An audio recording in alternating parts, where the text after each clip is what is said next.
Prožil jsem si takhle YouTube, koukal jsem na Clash of Stars, kde jsem viděl tady toho týpka jménem Datel. Spoustu lidí o něm říká, že jakoby je nasypaný, že teďka tady nevím, koukám na nějakou proměnu 1.1.2023, 13.10.2023. Jako proměna tam je pěkná, nabral proporce do těch ramen, do toho hrudníku, zbavil se tuku. Spoustu lidí teda říká, že to je nemožný, že to je na steroidech, tady přímo je o tom i ten článek, ale jako já, když se na to podívám, tak zase není tak jako extrémně objemný, že by to nebylo jako možné toho dosáhnout. Jo. Taky mám spoustu klientů, co takhle u mě cvičí a když se fakt do toho opřeli jakoby na 100%, tak byli schopný třeba dát, nevím, za rok 40 kg dolů, jo, nabrat nějaký svaly. Jo, takže záleží prostě, jak ten borec měl ten režim, kolikrát chodil třeba cvičit, jakým stylem se stravoval a tak dále, no. Ale jako z téhle fotky mě to jako zas tak úplně nepřijde, no.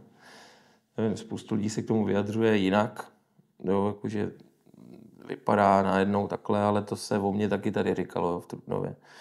Taky jsem prostě ve 20 letech se do toho opřel, zavřel jsem se doma, cvičil jsem prostě každý den, i 2krát denně, dvojfázovky, upravil jsem si stravu, jedl jsem jako prase, když to řeknu takhle, jako aby fakt jako nabral.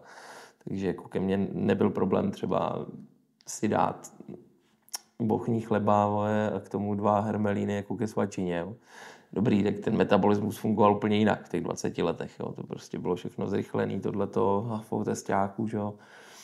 A samozřejmě přírodního. A taky se mě podařilo prostě za tu zimu, jo, to znamená, nevím, třeba za půl roku, dejme tomu, nabrat nějakých 15 kilo. Jo, nebylo to úplně čistý, byla tam nějaká voda, nějaký tuk, ale taky pak jsem přišel do posilky, že jo, tady za kámošema a každý říkal prostě, ty vole, to není možné, ty ses nasypal, jo. Tak taky se to tady o mě jako začalo říkat po Trutnově, že sypů, že prostě oni tady cvičí, nevím, 3 roky a nebyli toho schopní jako takhle nabrat, ale já si jako úplně nemyslím, že vůbec nevím, kolik týpkovi je teda. Jo, tady, když to rozklikneme, tak tady má ty progresy přímo před papou, jako je to tam vidět krásně, jo, ale taky ten čas tam je nějakých, když tady 13.10. je to nějakých 9 měsíců, jo, takže jako za těch 9 měsíců se dá udělat fakt kus práce.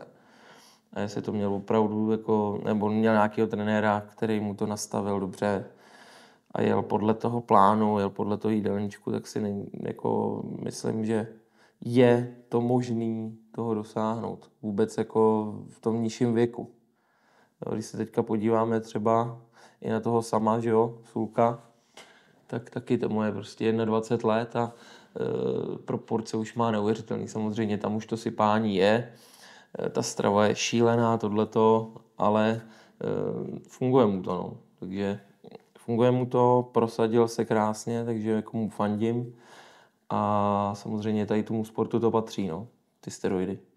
Jako bez nich by asi takhle nevypadal a ne to. Ale když to porovnám, třeba to sama Sulka, třeba tady s tím Datlem nebo tohleto, tak tam vidíme prostě ten znatelný rozdíl. Co se týče těch proporcí a všeho. Jo, což mě tohleto jako přijde takový jako... To by se o mně taky mohlo říkat, že prostě sypu. Dobrý, už cvičím nějaký čas, tohle byly tam nějaký pauzy, protože jsem měl operace s těma kolenama a tak dále. Ale těch 21 tenkrát, jak jsem nabral, tak taky jsem vypadal jakoby obdobně, jo, takže myslím si, že to je reálné.